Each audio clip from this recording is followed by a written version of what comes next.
When I asked my patrons on a conference call what they think the 9 arc is about, I was expecting answers like, it shows how people who suffered severe trauma become easy prey for abusers, thus developing the theme of kicking them while they're down. Or perhaps an answer like, the 9 arc develops the theme of cooperation by showing how difficult it is to cooperate against true, unapologetic evil.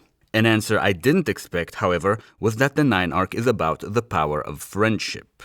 When Jordan said that, I genuinely thought he was joking, but now I realize that this is a central piece of the argument Worm makes about despair. In that crucial moment when a person chooses whether to hold on or to give up, it is the power of friendship that makes it a little easier to hold on. Or perhaps it makes it a little harder to give up. Let's take this analytic key of friendship and apply it to the interludes we've talked about in the last video. When Burnscar/Mimi chooses to give in to the guilt-numbing effect of her power, it is very easy to compare her to Elle, who keeps trying to do good even to her abuser. But is that fair? Even though speaking is so hard for Elle, she still puts in the effort to tell Mimi that her friends helped her more than any doctor ever had. On the other hand, Mimi's social circle is the 9, and from the way she speaks of them, it sounds like her survival is predicated on acting the way they expect her to. I'm no therapist, but I think one of these social circles is more supportive than the other. When the Siberian offers Bitch to give up human law to become a killer, Bitch refuses because she still wants to be friends with the Undersiders, something that Taylor showed her is possible. Not every interlude is about friendship per se, but the connection to other people always plays a part in how one reacts to helplessness. In Theo's case, for instance, he accepts Jack's challenge because if he doesn't, other people will get hurt. Jack's plan to kill Caden relies on the idea that severing her most important connection will completely undermine her as a human being. This theme is not going to be at the forefront. This is what makes Worm so much fun, this richness of interwoven philosophical statements. As we analyze the following interludes, we'll continue developing the themes of helplessness/despair, giving up/holding on, and the failure of the system, while at the same time trying to juggle the themes of friendship/isolation, as well as make some observations about how Wildbow straight up elevates the genre of horror. We have a lot of work to do today, so let's get to it. I'd like to begin with one of the most powerful examples of isolation, which also happens to be one of the most efficient vehicles for horror that I've ever seen, pun fully intended. I'm speaking, of course, of Mannequin. After tricking Leviathan to kill Theo's dad, Colin is confined to house arrest instead of going to prison because the corrupt system protects its own. He is alone by his computer, as we would all be if we were in house arrest, when a ceiling vent crashes down with Mannequin inside of it. The vents are too small for a person to crawl through, but Mannequin is not a person. He's broken up into pieces, 2 arms, 2 legs, a head, all covered in hard white shell, and each of the parts is connected with a chain to a torso. The torso isn't just filled with organs, but it is also separated into 2 halves, with the divide being 2 transparent windows that let one see the entrails. As far as we understand, every single part is alive and self-sustained. It should be mentioned, though, that a lot of the parts are missing, like face or skin or orifices. Mannequin has no mouth, and there's no way of knowing whether he must scream. A word on muteness. We already spoke of how Moses and Bitch are both driven to violence because of their inability to communicate, but both were sentenced to partial muteness by God or one of his angels. The thing that differentiates Mannequin from these two is that, as we'll see soon, he chose to become mute. Why would someone do that? I've spoken about how strange things got for me after a week of silent meditation, but I didn't talk about how I kind of stopped being a person. I was still present and aware, in some ways more aware than ever before, but my personality kind of stopped being an issue. I realized how much work I was putting in every time I opened my mouth to maintain an image of myself that I so desperately needed others to believe in. After 7 days without talking to anybody, it just didn't seem that important anymore. I believe it's that kind of transformation that Mannequin was aiming to go through by rendering himself mute, to stop being a person. Like Burnscar's Sophia and that guy you know that spends every waking moment playing video games. The part of the mind he seeks to silence is the one capable of self-reflection, the one that feels guilt and shame. This is just one facet of Mannequin's horror, but there's so much more to it. It's not just that he can't speak, he can't breathe, eat, or defecate. He is entirely self-sufficient. There's a horror in the isolation of it. You and I constantly exchange gases with our environment, and we die within minutes if forced to stop. It would be one thing if Mannequin wore a Case 53, if at the moment of triggering he just magically transformed into this thing. But there's a completely different horror in imagining Mannequin doing this to himself, cutting his life into pieces as a last resort. Whether he built a machine that would do this for him, or God forbid put his trust in Bonesaw, there's a true horror in trying to imagine yourself in the state that he was in when he decided to isolate himself and cut out everything that's unnecessary, including the parts responsible for reproduction. That last detail teaches us that, like Jack, he intends to multiply in another way. Mannequin puts himself back together, stands up before Colin, draws a pair of blades from his forearms, and starts twisting them into a whirl. At this point, the unarmed Colin must wonder what Mannequin is there for. Mannequin doesn't communicate anything, he just stands there, making it clear that he can kill Colin whenever he wants. That Colin, who was once so proud he talked smack to an Endbringer, is now completely helpless. This is very different from the Siberian, who chose to communicate in bitch's language. Mannequin relies on an older, more primal language, pure power. Dragon, who functions as Colin warden and confidant, is already hooked into his speaker, microphones, and cameras, and she's in a position to interpret Mannequin for him. She tells Colin that, according to live updates she's receiving, the Nine have arrived to recruit a new member. With a voice thick with agonizing disappointment, like a mother who had just found out her son had been arrested, Dragon tells Colin that the reason Mannequin is there is to recruit him to the Nine. Mannequin doesn't need to tell Colin that they're not so different, you and I. Their stories are similar enough. Mannequin's civilian name Alan Graham was building isolated underwater habitats until the Simurgh caused one to crash, killing his family. Having lost his most important connections, he lashed out in spite, trying to ruin things for other tinkers and lowering them to his level. Colin, on the other hand, was trying to kill Leviathan but failed, and that failure cost him his status and the admiration of his peers. Having lost his most important connections, he lashed out in spite, trying to ruin everything for Taylor and lowering her to his level. How much does Mannequin know? It's unclear if he knows about Colin snitching on Taylor, but considering that the Siberian told Rachel that she's been stalking her for weeks, Mannequin could have been chilling in Colin's vents for days, eavesdropping on his conversations with his internet girlfriend. Mannequin's insinuation that Colin is Nine material isn't something that Colin's self-image can take, and he loses his shit immediately, screaming at his would-be killer that they are nothing alike, that Colin didn't even date, let alone start a family, particularly so that no one could get him the way Alan got. Even while being punished, Colin was using the time at home to try to create new and useful technology. I gotta say, it's a legit argument. However, Mannequin's retort leaves Colin speechless because he's bleeding into his own mouth. Mannequin doesn't say anything, his retort is to chop Colin up. This, again, is a liberty that I've taken with the source material. Originally, Mannequin takes keys from Colin's keyboard to spell messages like "You are me" or "BR8", which I find unnecessary. My disagreements in the last video were voiced in a tone that was far too confident, so let me remind you once again that I'm unworthy of critiquing Worm, and my opinion is just that. But the way I see it, if Mannequin wanted to talk, he could have put a Daft Punk-esque display on his helmet. I don't see why he would go halfway. I think the story would be better if Mannequin went full mute. The doc, however, once again comments that it's exactly these halfway measures that show how fake the Nine are. Choose your own interpretation. After 3 stabs to the gut and a slash through his nose and eye, Colin is more determined than ever to score one final point for the side of good. Or maybe he's just spiteful. He picks up the prototype of the nanotechnology knife, a smaller version of the blade that he used to cut into Leviathan. It's at this point that Colin prays to God, which doesn't sound to me like something the proud scientific Colin would do, but it makes sense within the theme of helplessness. Like Vicky, the privileged Colin is so used to having somebody answer when he calls for help that when he finds himself in a situation where Dragon can't help, he replaces one formless, omnipresent entity for another. But the praying, unsurprisingly, doesn't work. Colin goes for a stab and Mannequin grabs his wrist, blocking the strike. They struggle for a bit. Even though Colin is bleeding profusely into his own nasal and abdominal cavities, he still manages to find in himself some last well of strength, pushing his blade closer to Mannequin's face by sheer power of will. According to Colin, all it would take is one puncture, one leak. Making Mannequin mix with the world around him would be deadly at this point. But Mannequin pushes back and then puts the knife closer to his face again. Then he lets his head drop back to the floor, proving that he wasn't in danger at any point. He was in complete control the entire time.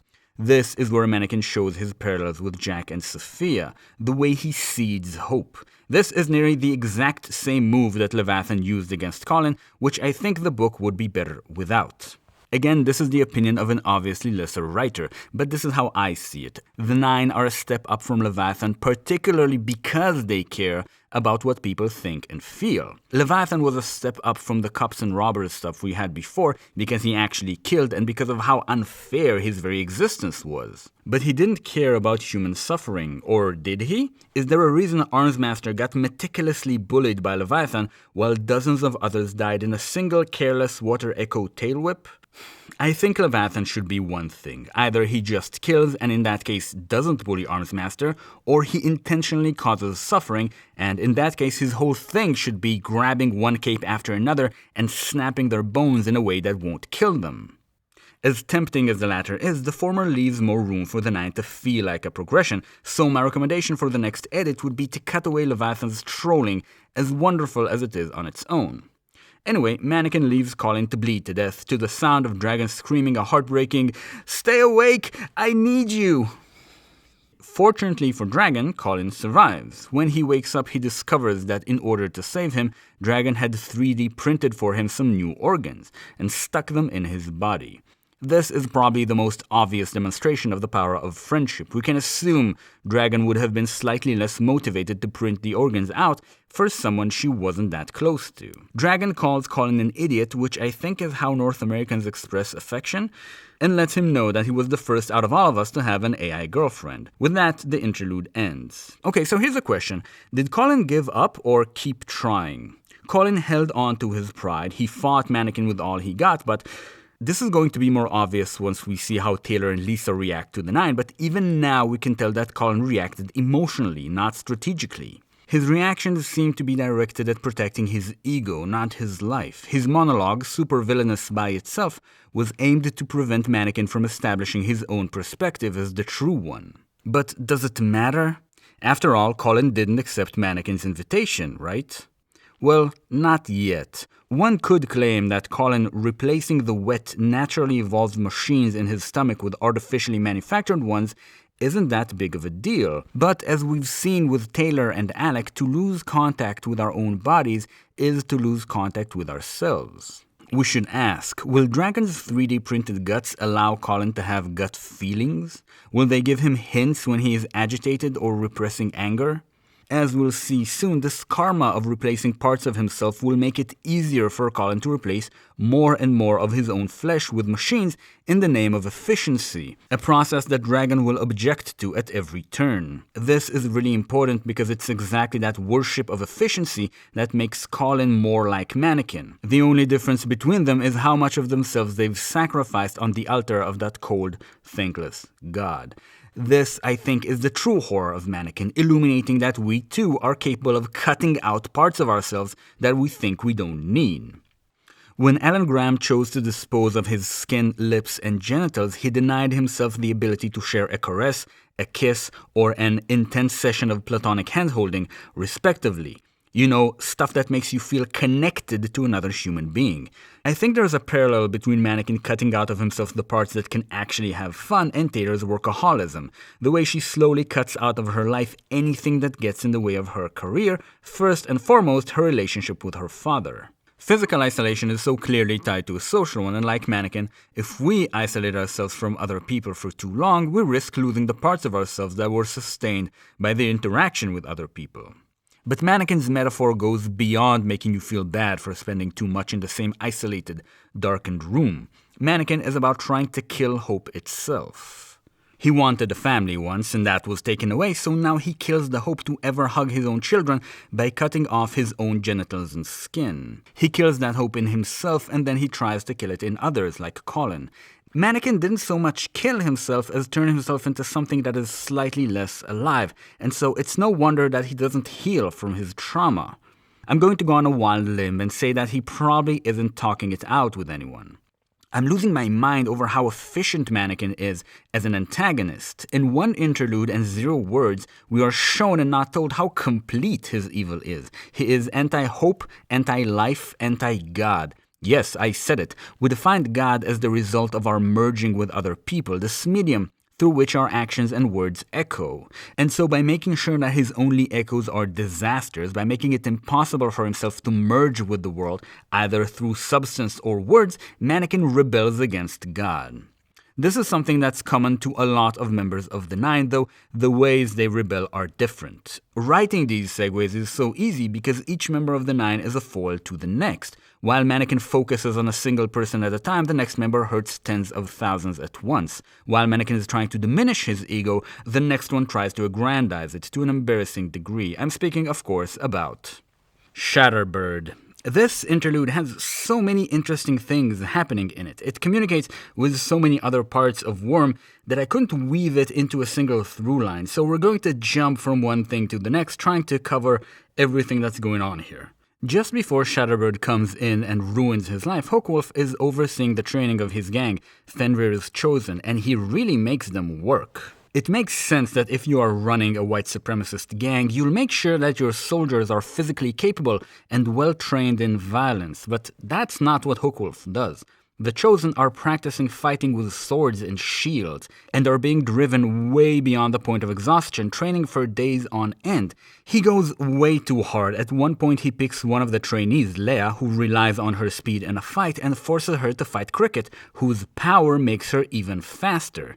He wants to see how Leia deals with the helplessness of having her greatest advantage taken away from her. We read in Hookwolf's narration how the hard training process is a test of the Chosen's mental resolve more than their physical abilities, which I admit is really cool, but is this necessary? Wouldn't it be easier to take them to a gun range? Wouldn't it be more effective? Why is Hookwolf actually doing this? Well, let's zoom out and see what we have been shown about him so far. 1. In Brutus's interlude, Hookwolf was running a dogfighting ring. 2. As Taylor hears it, before coming to Brockton Bay, Hookwolf was a ring fighter for super-powered fights, until he killed the guy running the place. And 3. When taking command of his own gang, he makes them fight way more than necessary. 2 is a coincidence, 3 is a pattern. Hookwolf just likes fighting. My favorite thing in Worm is that there's a progression on a million different through lines at the same time. One of them is the nature of white supremacists. Let's pause on this for a second. So, when we try to understand Nazis, the easiest interpretation to adopt is that they are evil and stupid. Under that interpretation, there is no need to discuss the ideology or the emotional factors that lead one to adopt it. Fuck 'em, case closed.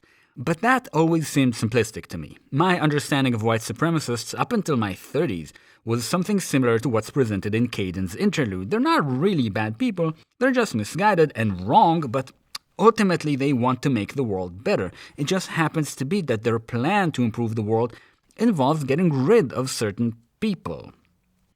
Sadly, that was a cope on my end. I have a tendency to interpret the world as better than it actually is.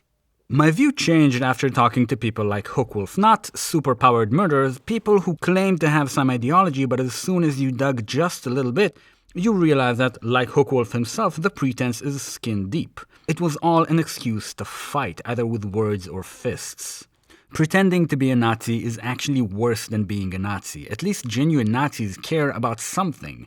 Quoting the show that owes the biggest debt to Worm, "You're like Hitler, but even Hitler cared about Germany or something." Hookwolf, like Sophia, is someone who pretends to hold on to an ideology that gives them an excuse to hurt others. And yet there are crucial differences between the two. One is that while Sophia is desperately clinging to rage lest she drown in misery, Hookwolf just seems to enjoy fighting.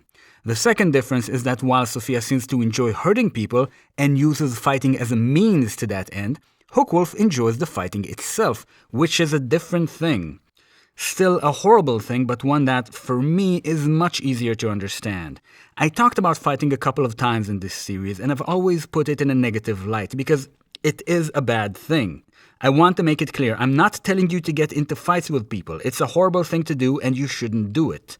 However, despite the fear and the sheer hate and the sorrow of being forced to wound another human being, Every time I was forced into a fight, there was a part of me that loved it. Every single time, be it in the school playground with some bully or in the park with people I've never met, there was a part of me that howled with joy when I ducked under a punch or sunk my knuckles into someone's cheek. There was a part of me that hooted and cheered every time my foot dug into someone's solar plexus, as if it were all a game, even when the rest of me, most of me, was disgusted. That violence-loving part of me still exists, and by acknowledging it and understanding it in myself, I can better understand people like Hookwolf.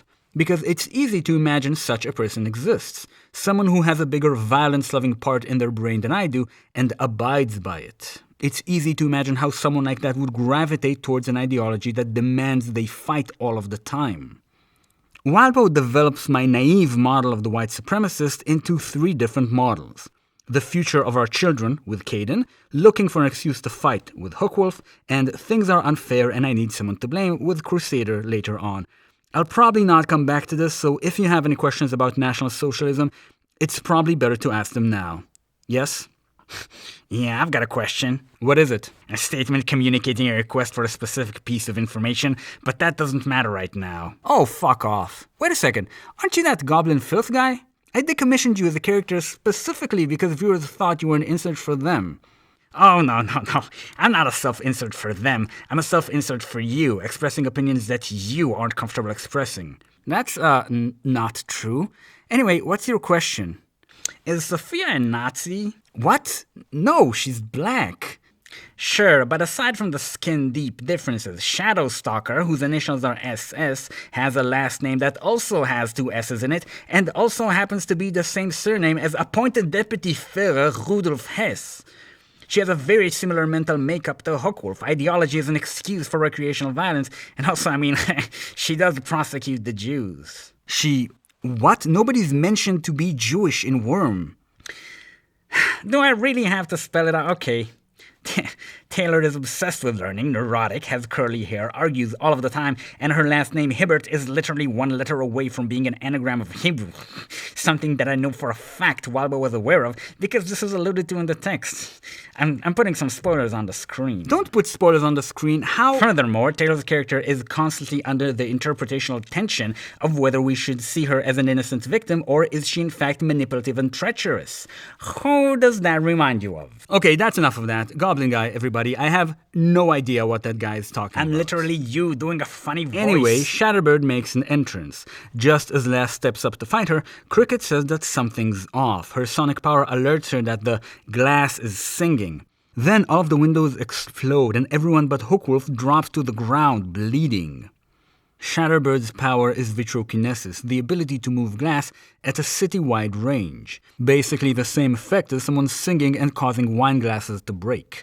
The Nine's powers are made to feel more credible by being extensions of powers that we already know, and in this case I think Shatterbird is an extension of Magneto. It's just that instead of moving metal, she moves glass, which does not make her any less dangerous. On the contrary. Before we see where Shatterbird stands in relation to the Nine's themes, we need to first examine her as an element of horror. Because glass is everywhere, her power lets her hurt and kill without any warning. That's very powerful, but not very scary. Or is it? Imagine that you're there when she attacks. One moment you're at home chillin', the other you're pressing your hands into a bleeding artery, trying to stop your favorite person in the world from dying of blood loss. Her horror is the horror of that instant transition from normal to really, really bad. A transition that happens to tens of thousands of people every day. It's that instant transition that precedes the woman herself, the first thing we see of her through Hookwolf's perspective. Leia dies on the spot, which is probably more important than you think, but Cricket, to my delight, survives. While we're at it, it took me a while to understand why I always liked Cricket so much. She's a horrible person, her power isn't that cool, and she's not an interesting character. And then I realized, names are important. Just imagine the pressure of having your teammates' names be Fenja, Menja, Purity, Night, and Fog. Even Hookwolf and Stormtiger sound menacing and proud. But Cricket, like her namesake, is small, makes a meaningful sound, has impressive explosive strength, and most importantly, doesn't give a fuck about your naming theme. Queen. Anyway, Shatterbird smacks Hookwolf around with her ridiculously overpowered power, almost cutting him in half, and then monologues about how Jack encourages the Nine to understand their recruits, which I always found kind of embarrassing. I think she thinks it makes her sound sophisticated. She brags that she's the best recruiter of the Nine and, proving her point, claims to have figured Hookwolf out. He doesn't care about the 14 words, she declares, he just likes fighting. For that reason, he should join the Nine. But Hookwolf, like us, knows that already and basically tells her to fuck off. They fight and it seems like he's winning. Then she tells him that if he kills her, the Nine will kill his minions. In fact, the Nine will kill his minions if he does anything but agree to go through the Nine's tests. So he agrees, which kind of surprises Shatterbird. She asks him the same question you should. Why is he sticking to Fenrir's Chosen? He just likes fighting, so why care about these people? This is going to be the most trusting interpretation ever done in this series of videos.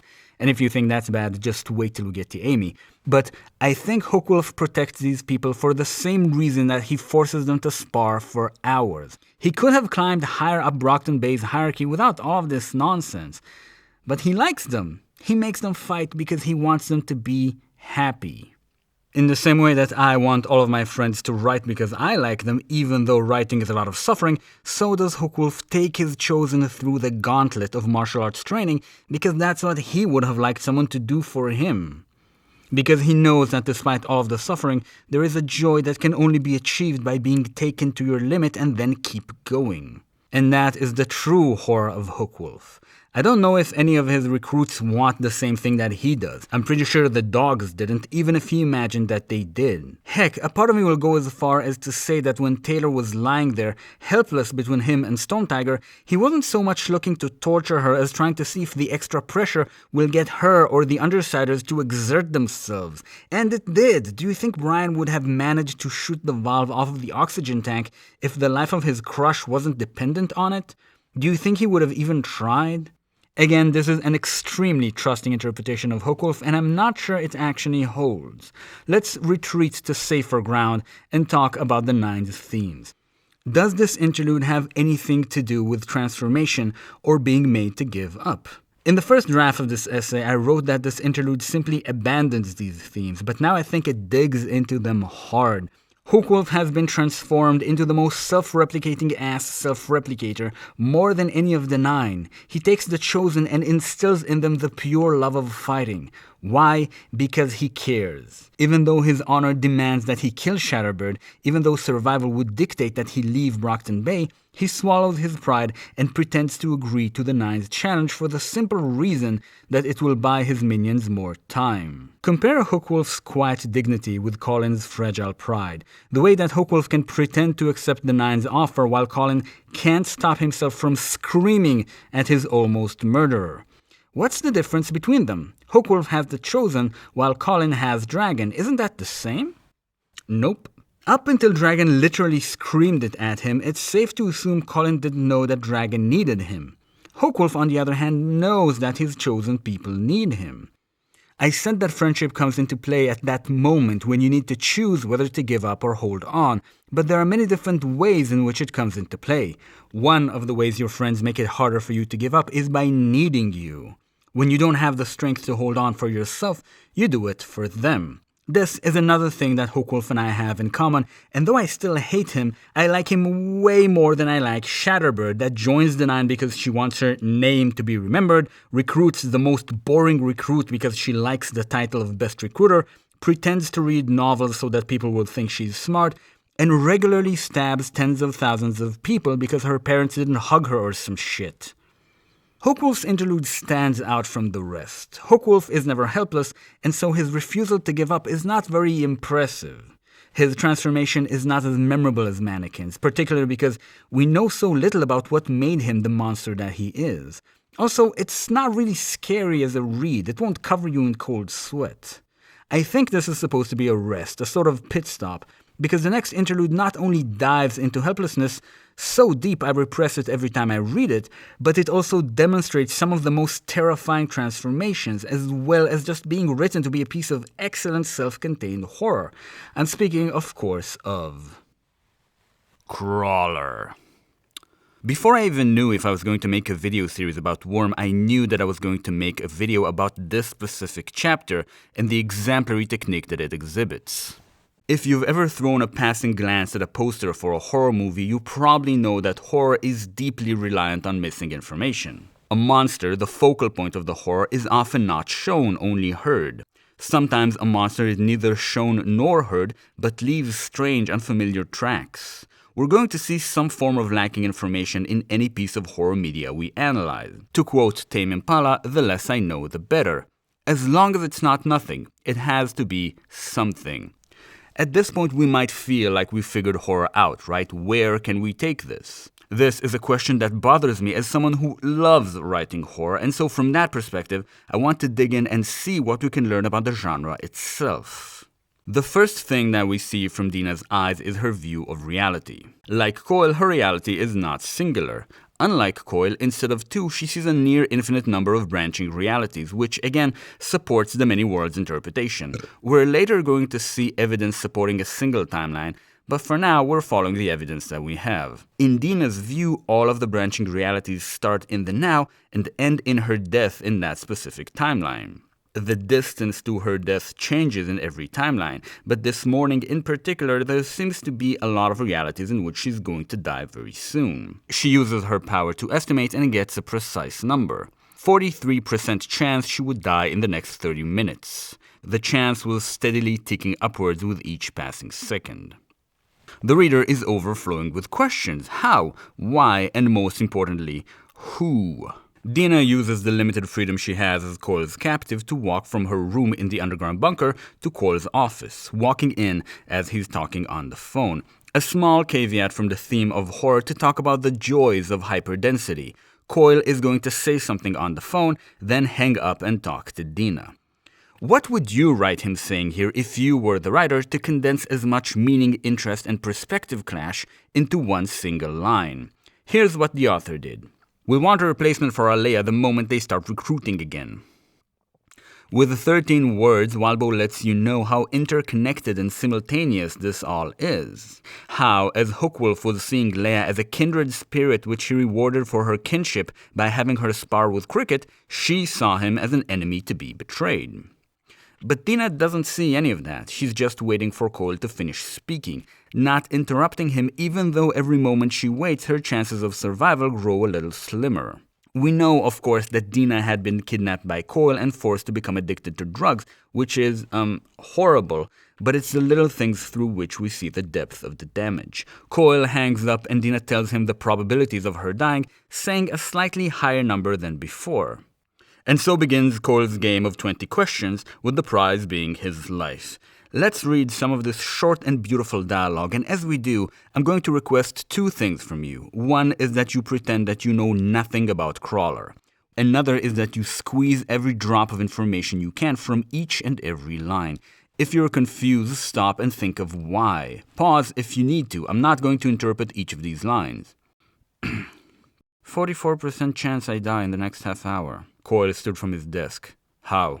Blood or darkness? Don't know. The chance I die in the next 30 minutes? She thought and felt the mosaic shift into a new configuration. Coyle's face predominated each tiny scene, active, speaking and alive in some, unmoving or dead in the others. 42.709% for the worlds where I don't die. Don't know about the worlds where I die first. And say, Mr. Peter, the chance he dies. 40. She stopped as Cole raised a hand. So whatever it is, it happens here and involves everyone here. Chances of survival if we leave. 10.664. No. Chance the average person in the city lives if we leave. 99. Do you get what I mean about how piecing together the source of the horror yourself makes it so much more horrifying? The more information you get, the more curious you are.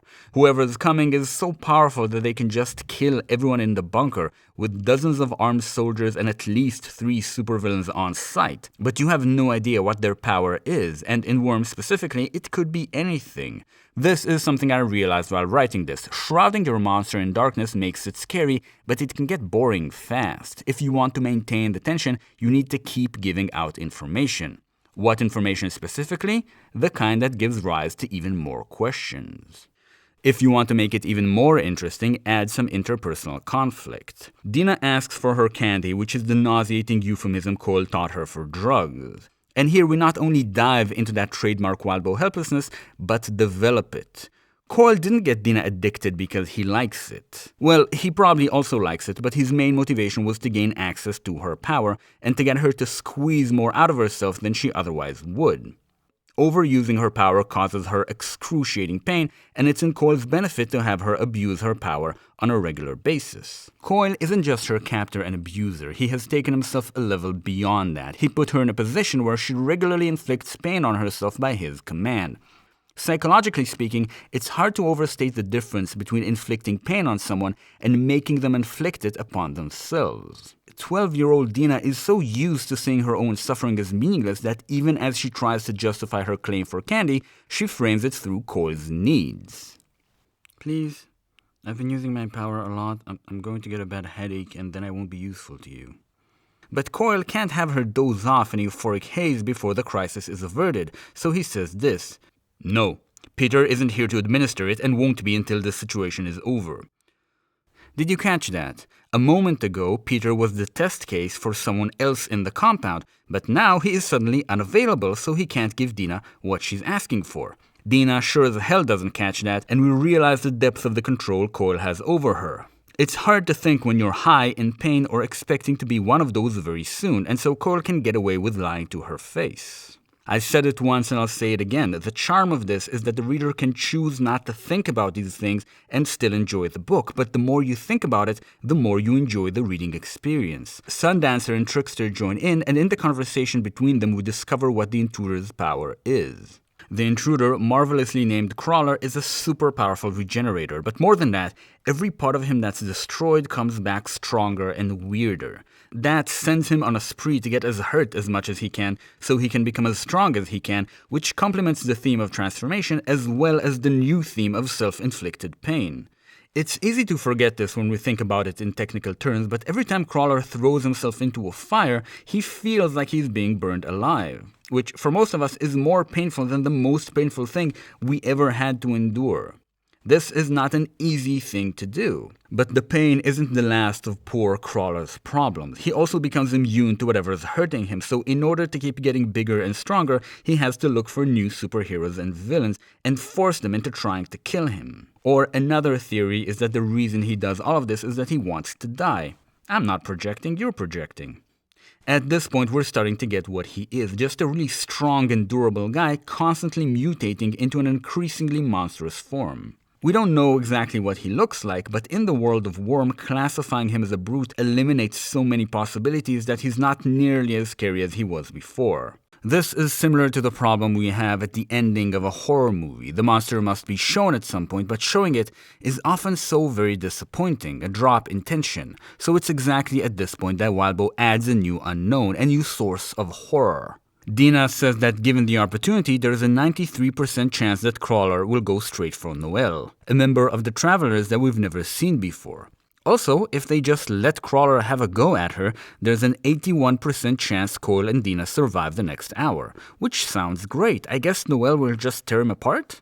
Some instinct pushes Dina to check a little further down the future and find out that if Crawler comes in contact with Noelle, Dina and Cole have a 6% chance to survive the next 6 hours. Why? How?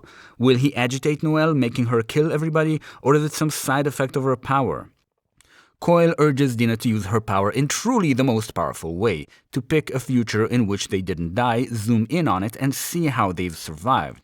This is a great hack. The only problem is that it causes her indescribable pain. Coil coerces her by reminding her that if she doesn't, she's likely going to die, and asks her what she would prefer. She isn't sure. It sounds like these options are equally appealing to her.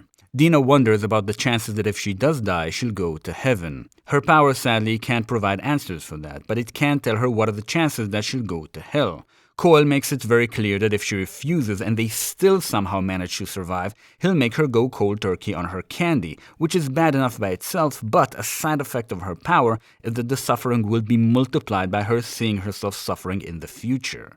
And we know that's worse than the pain of hacking her power because she does it. And that's even though she describes hacking her power as trying to will herself to stick a hot poker in her body, in her brain, knowing it would remain there and burn her for weeks before it cooled. I don't know if this is giving up or trying, it's just really miserable and not very memorable. The suffering of inflicting pain on herself is a step up from passively enduring physical pain, but again, not nearly as memorable as Taylor getting sister-zoned. Anyway, Dina finds out that in the future that they all survive, they're in Noelle's room, which smells like meat and sweat, all waiting and pressed together with Noelle inside. And so Trickster/Kraus goes into the room to talk to Noelle before everyone moves in. The chances that Crawler kills them while inside is 3%. The chances that Noelle kills them is 10%, but it's not just a number. There is something painful about the fact that it's Kraus that asks Dina this question.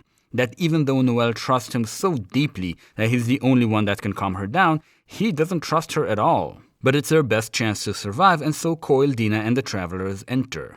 Not just them, but everyone in Cole's compound that manages to sneak in at the last second. Employees in suits or technicians in work clothes. All of these people press together and take up 2/5 of the room. The rest 3/5 are for Noelle and Kraus, and it's that part that's shrouded in darkness. The same darkness that Dina must have spoken about at the beginning when asked for the cause of death. Blood or darkness. Darkness is Noelle, and blood probably means being pulverized by the gigantic, hyper-durable Crawler. Kraus comes out of the darkness and tells Coyle that Noelle hasn't been fed last night. First of all, being fed is something that you would use for an alligator, not a human being. Secondly, this is something that we've seen in Cole's interlude that she falsely claims. Cole suspects that she's becoming hungrier of late, and it's a shame that they're finding out now. Noelle asks that they turn off the light on the other side of the room as well. She says that if she won't see the people in the room, it will be easier for her. Easier to do what? I'm hungry, Noelle tells Kraus. I'm so hungry. Remember the promise that we made, Kraus reminds her. And this is where we come back to the theme of the power of friendship and how it keeps people from giving up. But this is something very different from what we've seen with Elle and Bitch that fight to be functional, integrated human beings. It doesn't seem like Noelle is going to have that. Whatever she has transformed into, she is now someone who has a 10% chance of uncontrollably eating her best friends, needing to be reminded of the promise that she made. What promise did she make? I won't eat you, bros, I promise? Unlikely, as Kraus refers to it as the promise we made, and Sundancer alludes to it too, while giving Dina the world's shittiest apology. Sundancer, whose name I genuinely don't remember because that's how little I respect her, holds Dina in her arms and tells her how sorry she is, that she wished that she didn't have to use Dina in such a horrible way, but she made a promise to her friends. Surprising parallel with Charlotte here. Thoughts and fucking prayers are a poor substitute for action. A more interesting parallel is the one that Sundancer has with Noelle. Both of them keep their promise, but it doesn't feel like a triumph for either of them. Both have turned into monstrosities in their own ways, and the fact that they aren't giving up doesn't save them from that. Again, this is all up to the reader to connect in their free time. Dina doesn't care about that at all. Lying limp in Sundance's arms with a hot poker in her brain, she listens to Crawler, who has in the meantime conjured itself from the realm of possibility into reality. He roars, and his roar is painfully loud even through inches of fortified concrete. Dina can hear the anger in that roar, the anger over being denied his further evolution through Noelle. This agitates Noelle even further. I can smell them, Kraus, she says. She sounds close and oh so tired. You know, that state where it's hardest to maintain self-control? And so they wait, the deadly Crawler on the other side of the door held by concrete and metal, and the deadlier Noelle held by a promise. In the end, both will have their forms revealed to the reader, but I don't want to talk about that yet. I want to cherish this moment of sweet, perfect horror. Dina lies there helpless as the knife of time separates reality and possibility, waiting to see which of these possibilities it will slice her into. And yet, helpless as she is, Dina still holds on to hope. After the crisis is averted and Dina is put to bed, the figurative hot poker still in her figurative brain, she asks her power one more question. At the cost of great pain, she asks, what are the chances of her ever coming back home? What does that tell the reader? That she didn't give in to despair. Wildbow's works excel when it comes to body horror, and Worm is no different. Crawler and Noelle, each one on their own, push the envelope in a way that I haven't seen since Akira's Tetsuo mutation scene. But as much as I love body horror, I have to admit that even at its most horrifying, it is secondary to despair.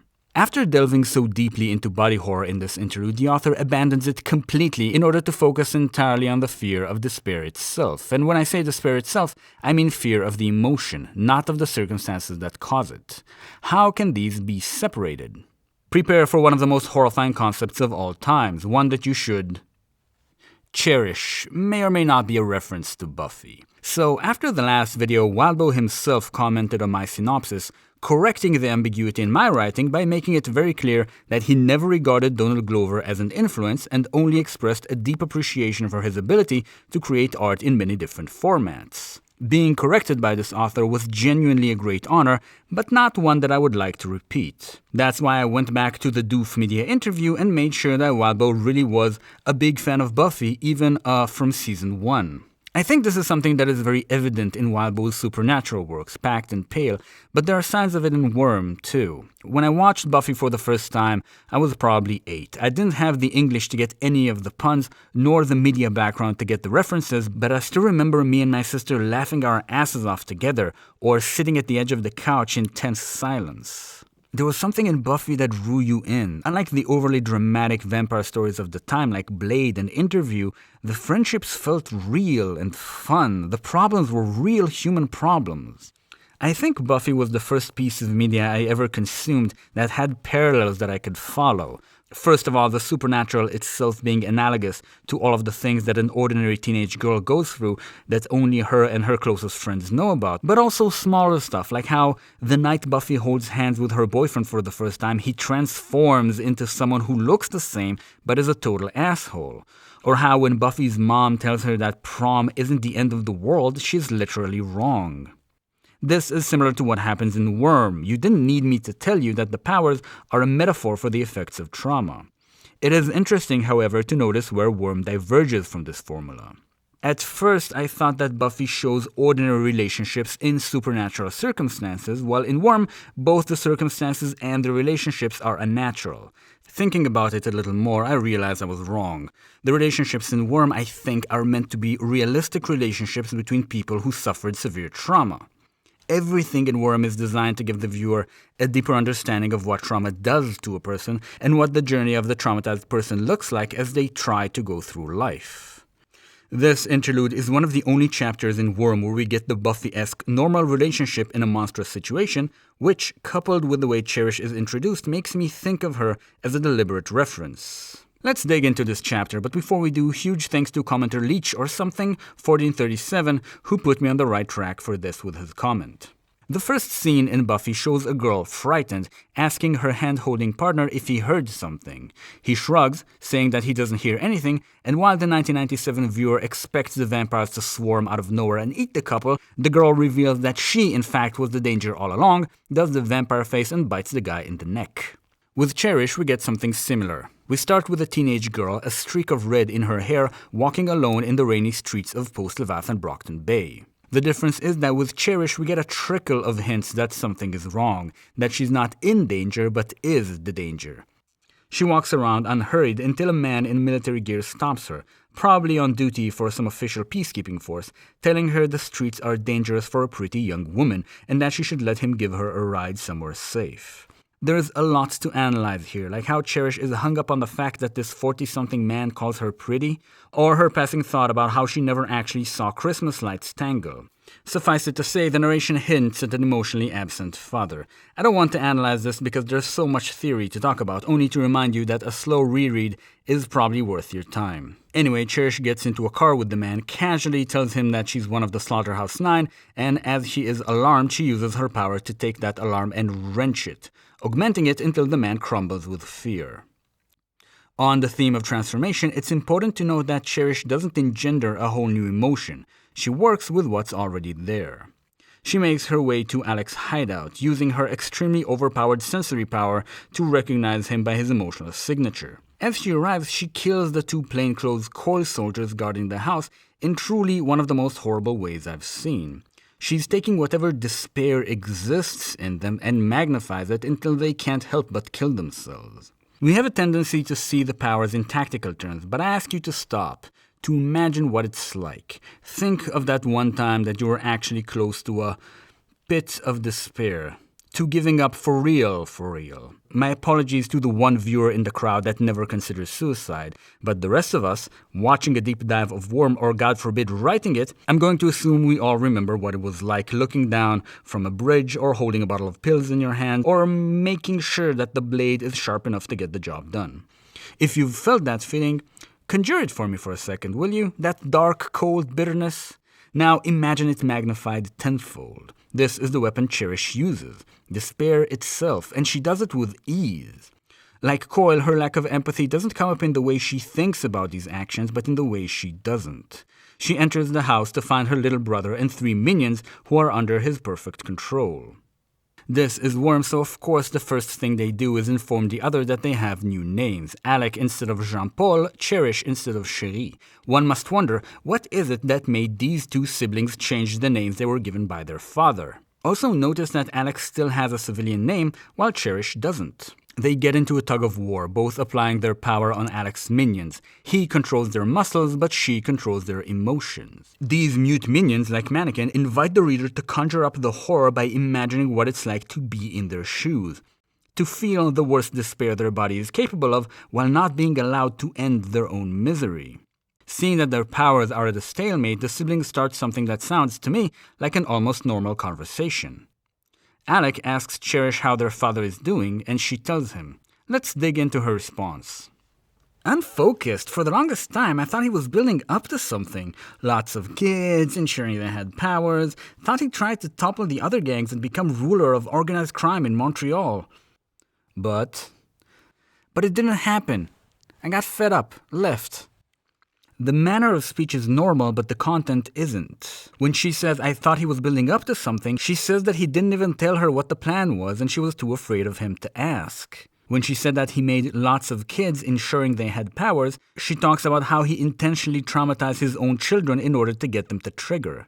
None of this bothers her. While Alec left because he didn't want to be controlled, Cherish left because she was disappointed that Heartbreaker didn't pursue Dominion over as much of reality as he could.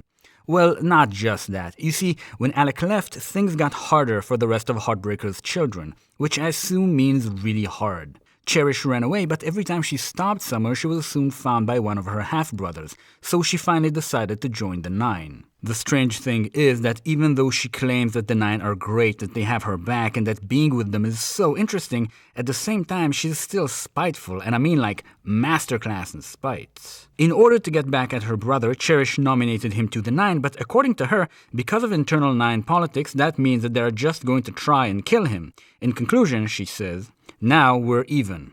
To which Alec retorts, fuck you, that's not even at all. I leave home so you arrange to have me killed by some of the scariest fuckers on this side of Earth? Yep, she smiled, smug. First of all, aside from the topic and the language, this sounds exactly like how my sister and I used to argue. But back to the topic of spite. Why does she claim that they are even? She's basically trying to murder him. For what?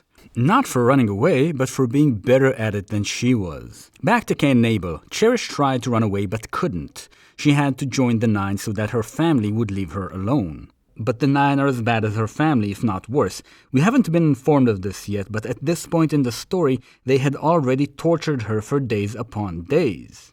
When she calls them a team, saying that they have her back, it's nothing but a cope. She never got free. Alec, on the other hand, he was just chilling with the Undersiders this entire time. He got to run away while she didn't. Whether it was because his power could be used better for urban escape or because he's smarter, it's inherently unfair. It's infuriating to be faced with undeniable proof that your younger brother is more talented than you are, something that my older sister knows very well. But maybe I'm projecting. Maybe Cherish is jelly about something else. As she probes Alec's emotions, she finds out that he has a team, people he cares about, and she instantly uses that for leverage, promising that if he fights her on the way out, she'll come after them. Or as I call it, pulling a Shatterbird. By letting her leave, he admits that she's right, that they really are important to him. We defined Alex's trusting interpretation as him actually caring about his team, and the distrusting interpretation as him seeing them as possessions. I think both interpretations are true at the same time, but the fact that he lets Cherish leave pushes me towards the trusting interpretation. Either way, it's safe to say that Alex's teammateship with the Undersiders is much more real than what Cherish has with the Nine. As she leaves, she muses about her plan to betray them. Even though her power doesn't have permanent effects on people, she intends to use it in a very clever way. By using her power to create a positive emotion in the members of the Nine every time they interact with her, subtly but consistently, she plans to make them addicted to her. This is so cool. This is the bleakest description of friendship that I've ever read, but it's not wrong. Any person that you are now happy to run into has arrived in that situation by inducing positive emotions in you while you interacted. The more consistent and the more positive the emotions, the more you like the person. This isn't all that friendship is, but it's a big part of it, and you know this because you do this to other people too, by being funny or interesting or at worst nice. Whatever it takes to make people feel like the interaction with you is worth their while. To a degree, this is what I do with my videos, conditioning you to expect something interesting every time you click on a thumbnail. This is something that I do consciously by giving you interesting insights about Worm, by telling you real stories from my life, and by editing my scripts to be as dense as they can be without being heavy. This very paragraph is a part of that process, and there's nothing morally wrong with that. Things can be manipulative while at the same time being honest. I'm giving you this insight because I think it's genuinely useful. And now, allow me to condition you into a chemical dependency on my videos by providing some genuinely useful philosophical insights, or summary. A friend of mine recently asked me to do what I needed to do to take care of myself as a favor to her. I promised her that I would. As somebody with a tendency for depression, I know that if I want to feel not shitty, there are some things that I need to do on a regular basis. This isn't news to you that talking to people in person and exercising makes it harder to be depressed, pretty much no matter who you are. For me personally, going to Thai boxing class is the #1 best thing I can do to keep my depression in check. However, by some cruel twist of fate, the worse I feel, the harder it becomes to make myself pack my bag and go to the gym. When I'm in a bad mood, the thing I want the most is to stay in front of my computer and write essays while eating snacks. That's much easier for me than going to class and getting my legs repeatedly kicked from under me. But while exercising will actually make me feel better, spending the entire day in front of the computer will make me feel, by the time I've logged off, way worse than I did when I logged on. I had a particularly shitty day last week when a rocket hit really close to my sister's house, doing a terrifying amount of damage. I was worried for her and for my nephews, and I felt irrationally guilty for not being there with them. I knew that the right thing to do on that kind of day is pack my shit and go sparring, but I just didn't have it in me. Then I remembered the promise that I've made, and that was all the push that I needed. I texted my friend that she owes me one, packed my shit, and went to get punched in the mouth and have small talk with people I barely know.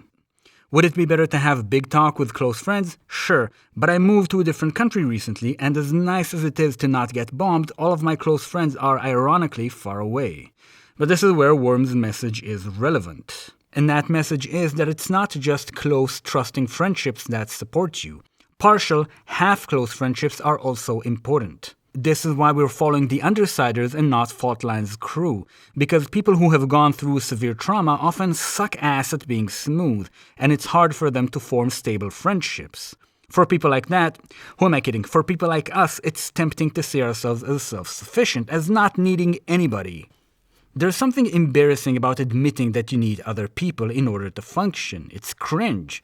And so within ourselves, we struggle with which perspective to choose, the one that makes us feel good about ourselves or the one that's actually true. And the Nine arc is all about the clash between these two perspectives. The members of the Nine that we've covered today try really hard to seem like they've left humanity behind, but have they? Mannequin tries to seem like he's happy with his isolation, yet he keeps reaching out to other people to validate his philosophy. He's basically this meme. Shatterbird tries to replace friends for fame, but even though tens of millions know her name, she still sounds desperate for validation, especially when compared to Huckwolf. Cherish deludes herself that she can substitute trust and camaraderie by manipulating others to like her, but we all know how that's going to work out. Crawler, I don't really know. It's precisely because this perspective doesn't hold water that the Nine are so desperate to force it on their candidates, and it's for that very reason that their candidates, like us, should reject it. In the next video, we're going to go over my favorite of all of the Nine's introductory interludes. The only member of the Nine that actually believes in the power of friendship is the only one that makes her candidate give up. Huge thanks to my beautiful patrons, especially the Duck, for his comments on this essay. Until next time, reach out to your friends, will you? Do what you gotta do to take care of yourself. Do it as a favor for me. You hear?